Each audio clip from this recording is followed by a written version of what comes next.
নমস্কার বন্ধুরা, আজকে নিয়ে চলে এসেছি নতুন একটা রেসিপি। এটা আজকে আমি ফার্স্ট টাইমই ট্রাই করলাম, খেতে খুব ভালো হয়েছিল। এটা সাবু দিয়ে আলুর চপ। এটা করতে বিশেষ কিছু লাগবে না, ঘরোয়া কিছু উপকরণ, তার মধ্যে সাবুটা অবশ্যই লাগবে। আমি এখানে হাফ কাপ সাবু নিয়েছিলাম। সাবুটাকে জলে ভিজিয়ে নেওয়া যাবে না, প্রথমে এটাকে গুঁড়ো করে নিতে হবে।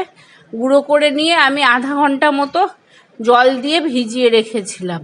আধা ঘন্টা ভিজিয়ে রাখলেই হয়ে যাবে, তখন সাবুটা একটু ফুলে ফেপে উঠবে। তারপর আমি একটা আলু সেদ্ধ করে নিয়েছিলাম।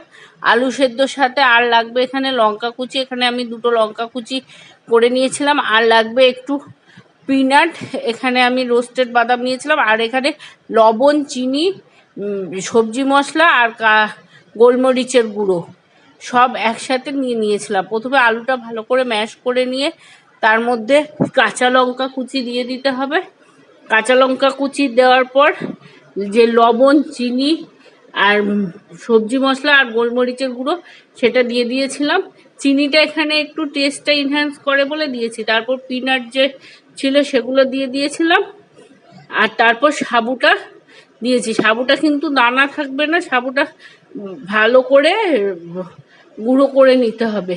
সাবুটা দিয়ে আলুটা দিয়ে তারপরে আমি দিয়ে নিয়েছিলাম কিছুটা মেয়োনিজ দিলে এখানে টেস্টটা ইনহ্যান্স করবে, সেই জন্যে। কেউ না থাকলে এটা স্কিপ করতে পারো, কোনো অসুবিধা নেই। তারপর একটু টমেটো কেচাপ, যেটা যে কোনো সস টমেটো দেওয়া যেতে পারে, আমি দিয়ে নিয়েছিলাম। অল্পই দিতে হবে। দিয়ে তারপর এটাকে ভালো করে মাখিয়ে নিয়েছি। মাখানোটা খুব ভালো করে করতে হবে যাতে দানা দানা বা দলা না থাকে। ভালো করে মাখিয়ে নেওয়ার পর আমি এটাকে একটু দেখে নিয়েছিলাম লবণ ঠিক আছে কিনা। লবণটা টেস্ট অনুযায়ী দিতে হবে, ভালো করে মাখাতে হবে। মাখানোর পর আমি এটাকে এক একটা গোল গোল বলের শেপে গড়ে নিয়েছিলাম। আর হ্যাঁ, এখানে আমি কাসুরি মেথি একটু অ্যাড করেছি। কেউ চাইলে কারি পাতা বা অন্য কোনো কিছু অ্যাড করলেও করতে পারো, কোনো অসুবিধে নেই।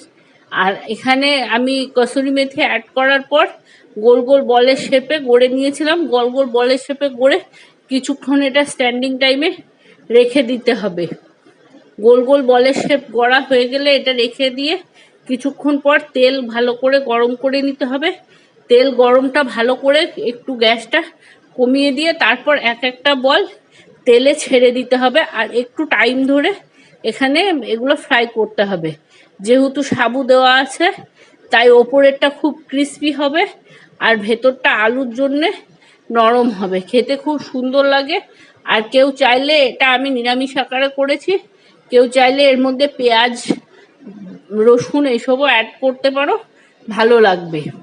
আমি যেহেতু আজকে নিরামিষ করেছি তাই আমি পেঁয়াজ রসুন দিইনি। এখানে পেঁয়াজ, রসুন, আদা সবই দেওয়া যেতে পারে, কোনো অসুবিধে নেই। এইভাবে আমি প্রত্যেকটা বল ভালো করে ভেজে নিয়েছি। একটু টাইম ধরে ভাজলে বেশ গোল্ডেন একটা কালার চলে আসবে, গোল্ডেন রেড এরকম করে ভেজে নিয়ে তারপর আমি এটা সার্ভ করে দিয়েছিলাম একটা কলা পাতার উপরে। এইভাবে তৈরি হয়ে গিয়েছিল সাবু আলুর চপ।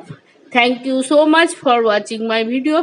ভালো লাগলে লাইক, শেয়ার, কমেন্ট, সাবস্ক্রাইব করে রাখবা। তোমাদের দিন ভালো কাটুক। Thank you.